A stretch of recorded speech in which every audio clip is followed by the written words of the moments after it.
I think on a day like today, where you've got a lot of red on equity screens globally, the knee-jerk reaction for currency traders is to go to the typical safe havens, not so much the US dollar, perhaps these days, as the Japanese yen, the sort of traditional safe haven in times of market volatility. And we are seeing the yen outperform on the day, and the commodity currencies, Aussie, Kiwi, Canada to a lesser extent, but the Norwegian krona underperforming, with oil prices coming off quite sharply today as well. Hey, Dan, when do we stop looking so much at what's happening in Saudi Arabia and start wondering about global growth and global demand for oil? Where are we there?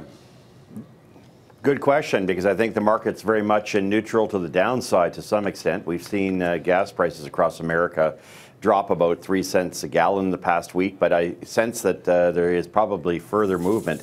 We saw April to September, very little, that sort of $65 to $70 a barrel range. It didn't move except towards September, where we then saw that major breakthrough with WTI pushing up to 76, and of course Brent moving to 86, almost threatening 87, 88. But we've not seen that since, and I think the markets are taking a bit of a breather.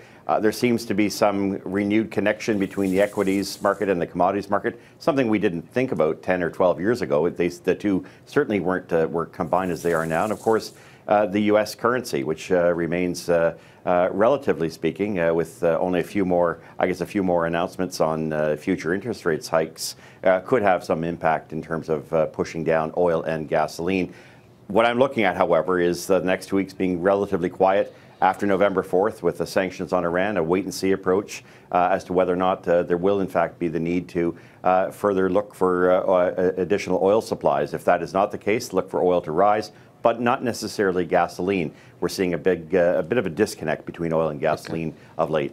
All right, we're going to get back to the equity market. I just want to ask Shaun a question about currency, because we're seeing it in 3M. Shaun, looking at the currency and trying to figure out what explained here, 3M is saying that they've gone from thinking that what you were going to see with currency was going to be a headwind of 5 cents now versus a benefit of 10 cents they were expecting before. So a 15-cent swing is a pretty major one, and one that the street was not expecting. Does that sound believable based on what you see in currency markets?